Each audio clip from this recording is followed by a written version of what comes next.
बिस्मिल्लाहिर्रहमानिर्रहीम। Dear students, उम्मीद है आप सब लोग खैरियत से होंगे। स्टूडेंट्स, आज की इस वीडियो में हम physics class 10th unit number 15 electrostatics के मल्टीपल चॉइस क्वेश्चन सोल्व करने जा रहे हैं। फर्स्ट एमसीक्यूज है, a rubber rod is rubbed with fur, the fur is then quickly brought near the bulb of an uncharged electroscope, the sign of the charge on the leaves of the electroscope is. एक rubber rod को fur के साथ रब किया जाता है। Next, उस फर्क को एक अनचार्ज इलेक्ट्रोस्कोप के करीब लाया जाता है। तो इस इलेक्ट्रोस्कोप के लीव्स के ऊपर कौन सा चार्ज होगा वो हमने बताना है। तो इसका जो करेक्ट आंसर है वो है option A, positive charge. Second MCQs है, a negatively charge object is brought close to the surface of a conductor whose opposite side is then grounded. What kind of charge is left on the conductor surface? एक negatively charge object को conductor की surface के करीब लाया जाता है। उसके बाद उस कंडक्टर की ऑपोजिट साइड को ग्राउंड कर दिया जाता है। अब इस कंडक्टर की सरफेस के ऊपर कौन सा चार्ज रह जाएगा वो हमने बताना है। तो जो राइट आंसर है वो है option A, positive charge. Third MCQs है, a small metal ball hangs from the ceiling by an insulating thread, the ball is attracted to a positively charge rod held near the ball, the ball must be. एक small metal ball है जिसको insulating thread की मदद से छत से लटकाया गया है। अब ये जो बॉल है ये एक पॉजिटिवली चार्ज रॉड जो कि बॉल के नियर बाई हेल्ड है उससे अट्रैक्ट होती है। द बॉल मस्ट बी, इसके ऊपर पॉजिटिव चार्ज होना चाहिए, नेगेटिव चार्ज, पॉजिटिव और न्यूट्रल, नेगेटिव और न्यूट्रल। तो स्टूडेंट्स, चूंकि यहाँ पे बॉल और मेटल रॉड के बीच में जो है वो अट्रैक्शन हो रही है और हमें पता है same charges repel each other, opposite charges attract each other. तो अगर रॉड के ऊपर पॉजिटिव चार्ज है तो बॉल के ऊपर जो है वो नेगेटिव चार्ज होना चाहिए, तभी अट्रैक्शन जो है वो पॉसिबल होगी बॉल और रॉड के बीच में। So the ball must be negative charge. So option B is correct answer. Fourth MCQs है, a positive ion is formed when, positive ion जो है कब बनता है। इसका राइट आंसर है option A, a neutral atom loses electron, और इसको हम कैटायन कहते हैं। फिफ्थ एमसीक्यूज है, a charged rod is brought near a suspended object which is repelled by the rod. We can conclude that the suspended object is। एक charge rod को suspended object के करीब लाया जाता है और फिर इन दोनों के बीच में रिपल्शन होती है। इस सस्पेंडेड ऑब्जेक्ट के बारे में हम क्या कंक्लूड कर सकते हैं स्टूडेंट्स? चूंकि चार्ज रॉड और सस्पेंडेड ऑब्जेक्ट के बीच में रिपल्शन हो रही है, ये तभी मुमकिन है जब इन दोनों के ऊपर सेम चार्ज हो। So option C, charge with same sign, is correct answer. Next, 6 MCQs है, you have two light weight metal spheres each hanging from an insulating nylon thread.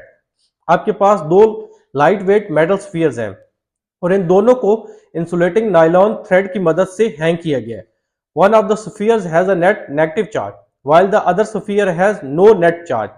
इनमें से एक स्फीयर के ऊपर नेट नेगेटिव चार्ज है जबकि दूसरे स्फीयर के ऊपर कोई चार्ज नहीं है। You now allow the two spheres to touch। Once they have touched will the two spheres। अब इन दोनों स्फीयर्स को आपस में टच किया जाता है। जब वो एक दूसरे के साथ टच करेंगे तो ये दोनों स्फीयर्स क्या करेंगे, एक दूसरे को अट्रैक्ट करेंगे, एक दूसरे को रिपेल करेंगे, एक दूसरे के ऊपर कोई फोर्स एक्सर्ट नहीं करेंगे या एक दूसरे को न्यूट्रलाइज कर देंगे। तो स्टूडेंट्स, जब नेगेटिव चार्ज स्फीयर को टच किया जाएगा नो चार्ज स्फीयर के साथ, तो इलेक्ट्रॉन्स जो है वो नेगेटिव चार्ज स्फीयर से फ्लो कर जाएंगे न्यूट्रल स्फीयर में until they reach equilibrium। Next, charge redistribution हो जाएगी। दोनों स्फीयर जो है वो एक्सिस इलेक्ट्रॉन्स को एक दूसरे के साथ शेयर कर लेंगे, लिहाजा इनमें रिपल्शन होगी। So option B, repel each other, is correct answer. Next 7 MCQs है, a negative point charge moves along a straight line path directly toward a stationary positive point charge. Which aspects of the electric force on the negative point charge will remain constant as it moves? तो direction जो है वो constant रहेगी। So option B is correct. Next 8th MCQs है, to be safe during a lightning storm it is best to be. इसका correct answer है option B, inside a metal car. Next, what causes the leaves of an electroscope to move apart when charged? जब electroscope को charge किया जाता है तो इसके leaves जो हैं वो एक दूसरे से अपार्ट मूव करते हैं। तो ऐसा क्यों होता है? तो इसका राइट आंसर है option B, repulsion of like charges. यहाँ पे सेम चार्जेस में रिपल्शन होती है जिसकी वजह से चार्जेस जो है वो एक दूसरे से अवे मूव करते हैं। नेक्स्ट 10th एमसीक्यूज है, corona discharge is most likely to occur at which of the following locations on a conductor. Conductor में कोरोना डिस्चार्ज का प्रोसेस जो है वो अकर होता है, तो ये किन पॉइंट्स पर, किन लोकेशंस पर होता है वो हमने बताना है, जहां पर ज्यादा चांसेस होते हैं। तो स्टूडेंट्स वो शार्प पॉइंट्स होते हैं जहां पर कोरोना डिस्चार्ज के चांसेस जो है वो बहुत ज्यादा होते हैं। So option B sharp points is the correct answer.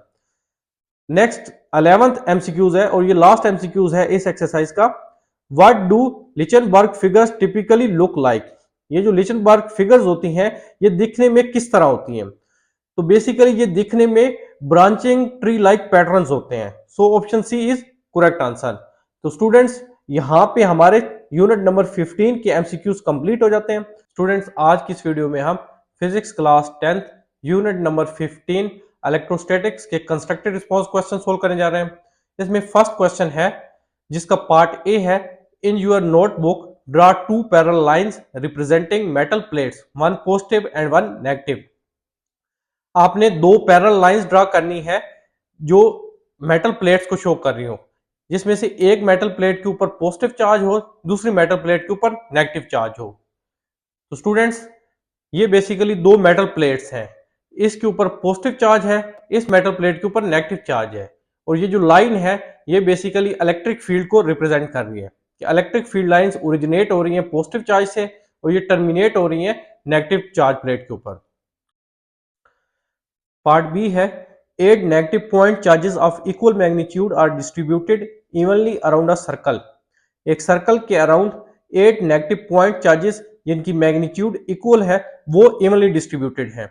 Equal magnitude का मतलब है अगर एक चार्ज के ऊपर एक नेगेटिव चार्ज 1 माइक्रोकूलम का है तो जो रिमेनिंग 7 पॉइंट चार्जेस हैं वो भी 1 माइक्रोकूलम के होंगे।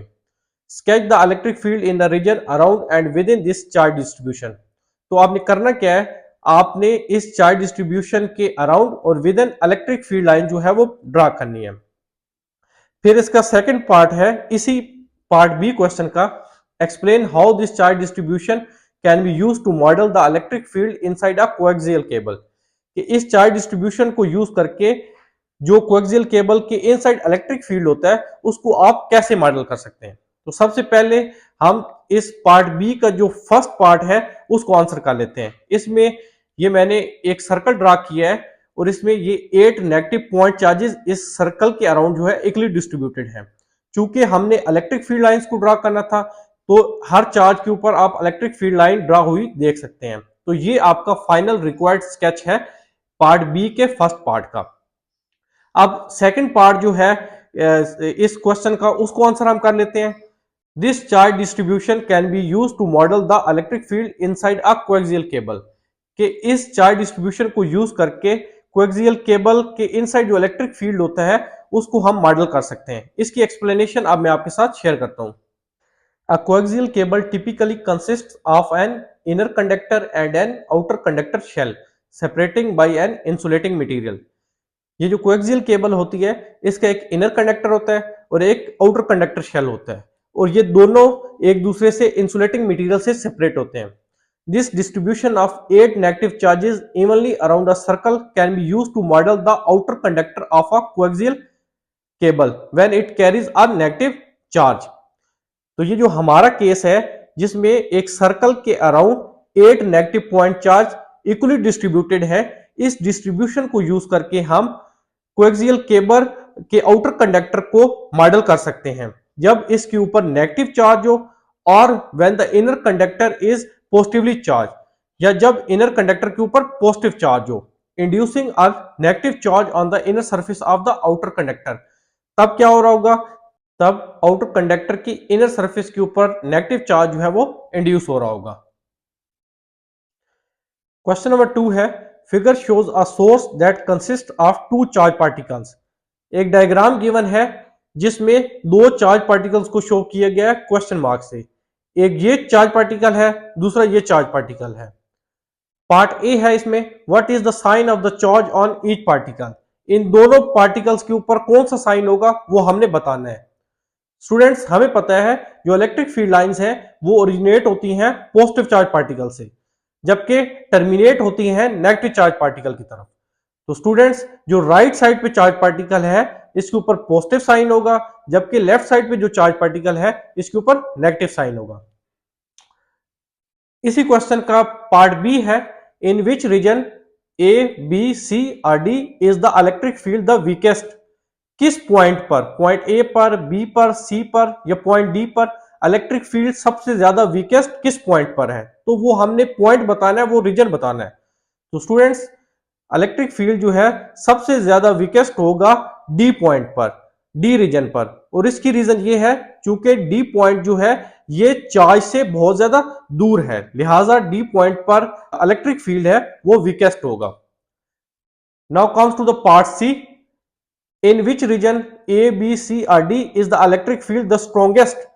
अब किस रीजन में इलेक्ट्रिक फील्ड जो है वो सबसे ज्यादा स्ट्रॉन्गेस्ट होगा, तो आप देख सकते हैं चूंकि ए पॉइंट जो है वो चार्ज के बहुत ज्यादा करीब है, लिहाजा रीजन ए में इलेक्ट्रिक फील्ड जो है वो स्ट्रॉन्गेस्ट होगा क्योंकि ये चार्ज के क्लोजर पॉइंट है। सेकंड, इलेक्ट्रिक फील्ड लाइन जो है यहाँ पे बहुत ज्यादा क्लोज है, इलेक्ट्रिक फील्ड लाइन जितनी ज्यादा क्लोज हो उतना ज्यादा इलेक्ट्रिक फील्ड जो है वो स्ट्रॉन्ग होता है उस पॉइंट पर। तो स्टूडेंट्स, यहाँ पे हमारे यूनिट नंबर 15 के कंस्ट्रक्टेड रिस्पांस क्वेश्चंस कंप्लीट हो जाते हैं। स्टूडेंट्स, आज की इस वीडियो में हम physics class 10th unit number 15 electrostatics के शॉर्ट रिस्पांस क्वेश्चन सोल्व करने जा रहे हैं। इसमें फर्स्ट क्वेश्चन है, what is the relationship between charge and mass when a metal becomes charge and assess whether the mass change is significant. जब एक metal को चार्ज किया जाता है तो इसके मास और चार्ज के बीच जो रिलेशनशिप होती है वो हमने बतानी है। फर्दर हमने ये एक्सप्लेन करना है कि जो मास में चेंज आती है आया कि वो सिग्निफिकेंट होती है या इनसिग्निफिकेंट होती है। व्हेन अ मेटल गेन्स और loses electrons its mass changes very slight. जब एक मेटल इलेक्ट्रॉन्स को गेन करता है या इलेक्ट्रॉन्स को लूज करता है तो इसका मास चेंज होता है लेकिन बहुत स्लाइट चेंज आती है उसमें, but the change is insignificant.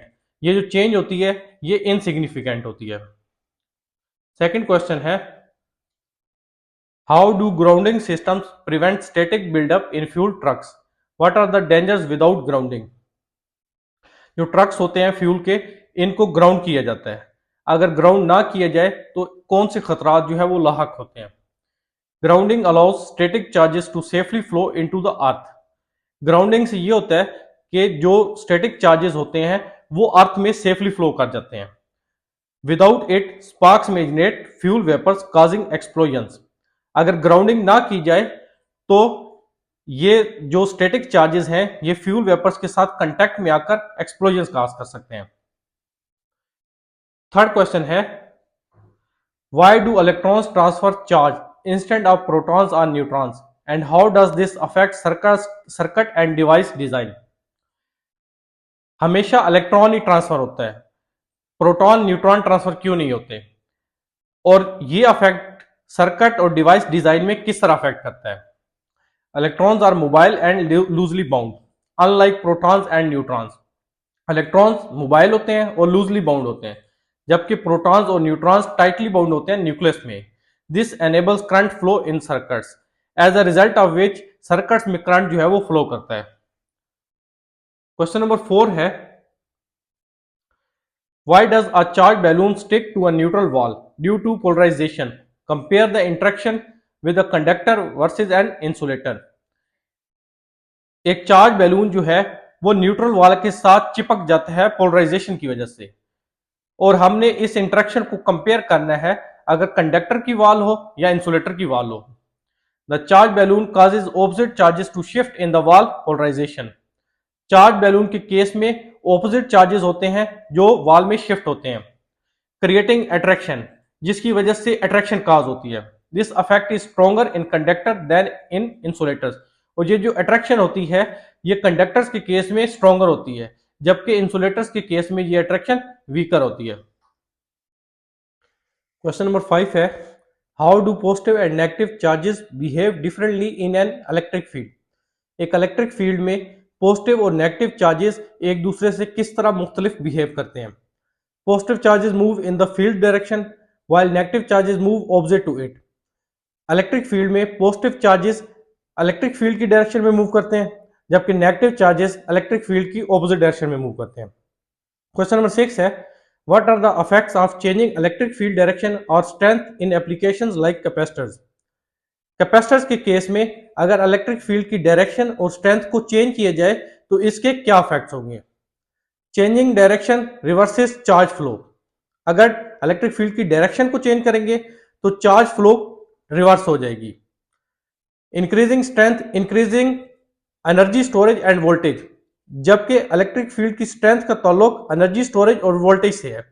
For example, अगर इलेक्ट्रिक फील्ड की स्ट्रेंथ को इंक्रीज किया जाए तो एनर्जी स्टोरेज और वोल्टेज जो है वो इंक्रीज कर जाएगी। नेक्स्ट क्वेश्चन नंबर 7 है, compare electric and gravitational fields in terms of strength, range and forces and evaluate situations where both fields affect objects. Electric और ग्रेविटेशनल फील्ड्स का हमने मुवाजना करना है in terms of strength, range and forces. Furthermore हमने कुछ ऐसी situation suggest करनी है जिसमें इलेक्ट्रिक और ग्रेविटेशनल फील्ड्स दोनों ऑब्जेक्ट्स को अफेक्ट कर रहे होते हैं। Electric fields are stronger and involve attraction और repulsion.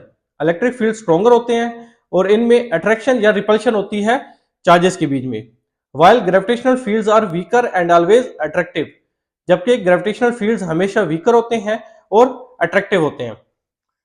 Both act on charge massive objects in space. Question number 8 है, can insulators be charge by induction, under what conditions does this happen. क्या insulators को induction से charge किया जा सकता है? अगर ऐसा मुमकिन है तो किन कंडीशंस के तहत ऐसा किया जा सकता है? And what are alternative methods for charging insulators. और हमने कुछ मेथड्स बताने हैं जिनके तहत इंसुलेटर्स को चार्ज किया जा सकता है। Rarely if surface charges can shift, तो ऐसा मुमकिन तो है कि इंडक्शन मेथड से इंसुलेटर्स को चार्ज किया जा सकता है, लेकिन ऐसा बहुत रेयरली होता है। और जहां तक कंडीशन की बात है तो वो ये है कि अगर सरफेस चार्जेस शिफ्ट कर सकते हैं तो इंसुलेटर्स इंडक्शन मेथड से चार्ज हो सकते हैं। नाउ अब बात कर लेते हैं अल्टरनेटिव मेथड्स की जो यूज होते हैं इंसुलेटर्स को चार्ज करने के लिए। More commonly insulators are charge by friction. जो मोस्ट कॉमन मेथड है इंसुलेटर्स को चार्ज करने का वो फ्रिक्शन का मेथड है। क्वेश्चन नंबर 9 है, what is corona discharge around conductors specially sharp points. Corona discharge is the ionisation of air near high field regions specially around sharp points. Conductors में जहां sharp points होते हैं वो high field region होते हैं, basically वहां पर air की आयनाइजेशन हो जाती है जिसको कोरोना डिस्चार्ज का नाम दिया जाता है। क्वेश्चन नंबर 10 है, how does electric field concentration cause ionisation. Electric field concentration की वजह से आयनाइजेशन कैसे कॉज होती है। And what are its practical uses और प्रॉब्लम्स। और इसके प्रैक्टिकल यूजेस और प्रॉब्लम्स हमने डिस्कस करने हैं। Strong fields ionise air near sharp edges. और जहां तक यूजेस की बात है ये एयर प्योरिटीज में यूज होते हैं और हाई वोल्टेज सिस्टम में ये प्रॉब्लमेटिक हो सकते हैं। क्वेश्चन नंबर 11 है, what causes Lichtenberg figures to form after lightning strikes, why do not they always appear. जब लाइटनिंग स्ट्राइक्स होती हैं तो उसके बाद लिचनबर्ग फिगर्स जो है वो फॉर्म होती हैं, तो ऐसा क्यों होता है।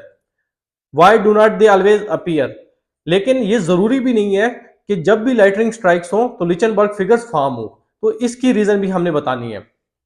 इसका आंसर है, Lichtenberg figures are form from branching electric discharge through skin और मटेरियल्स। और ये Lichtenberg figures basically branching trees होते हैं, ब्रांचिंग ट्रीज लाइक पैटर्न्स होते हैं। They do not always appear due to varying conditions. चूंकि कंडीशंस वेरी कर रही होती हैं इसलिए ऐसा जरूरी नहीं है कि जब भी लाइटनिंग स्ट्राइक्स हो तो लिचनबर्ग फिगर्स जो है वो फॉर्म हो।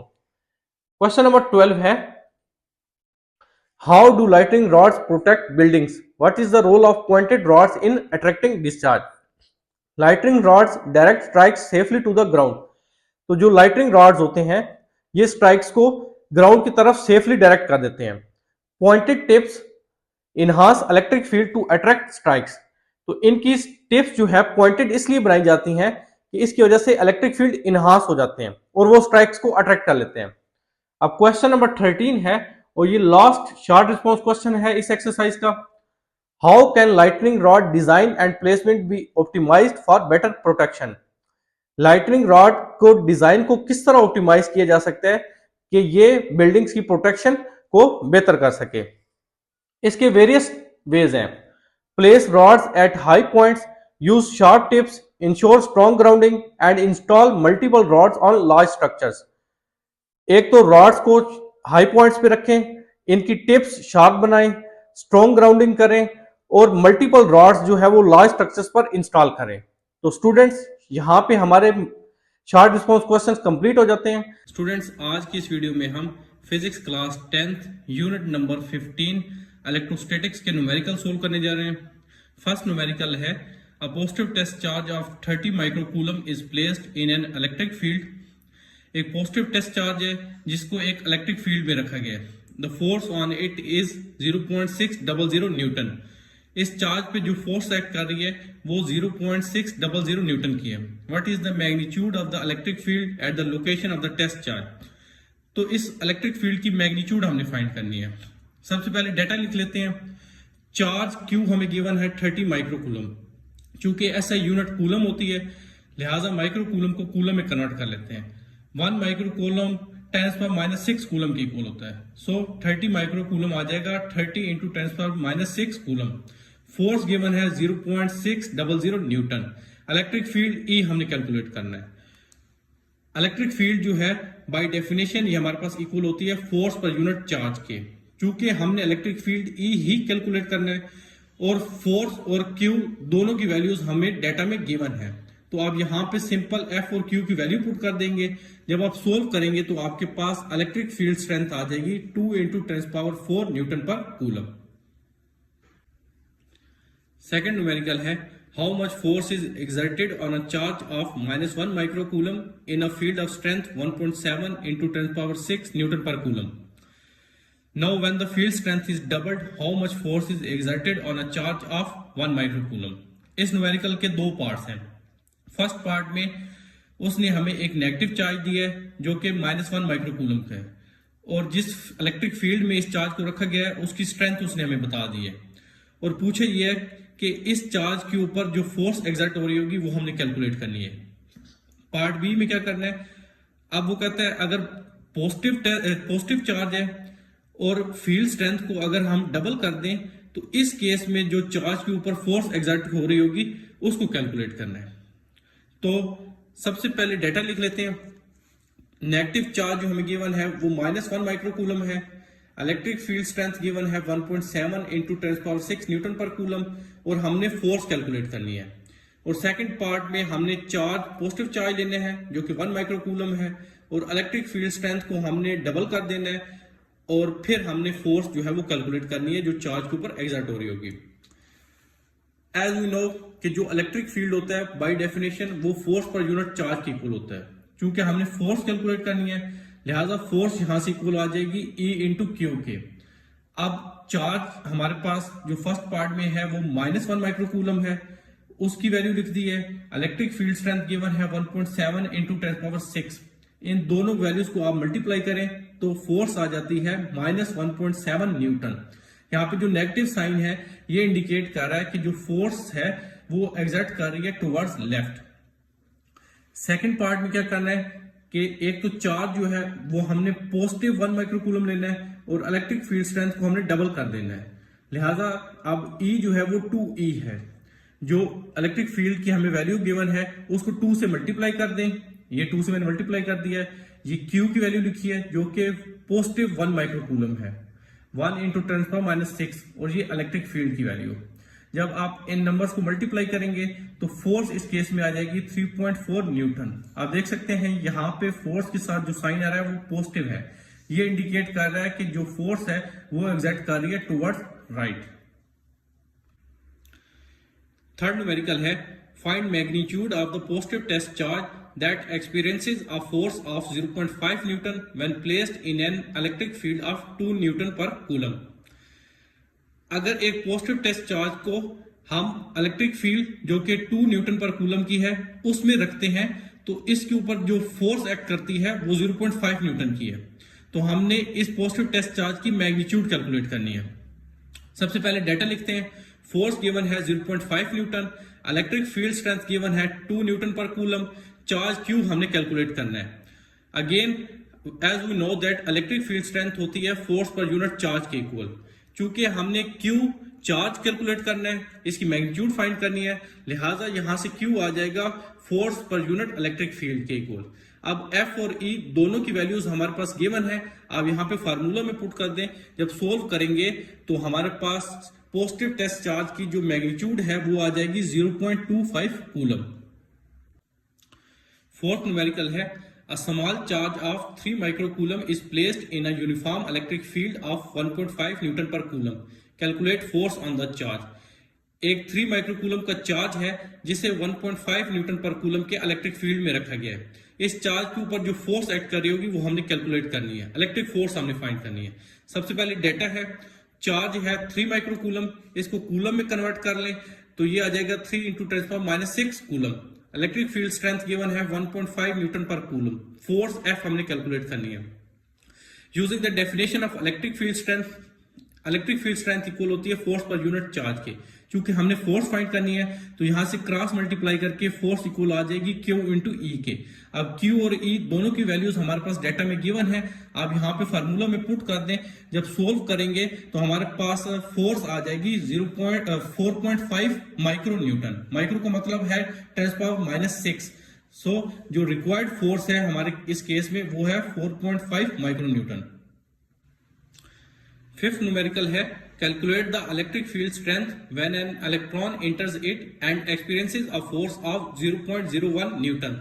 और उसने हमें इलेक्ट्रॉन का चार्ज बता दिया।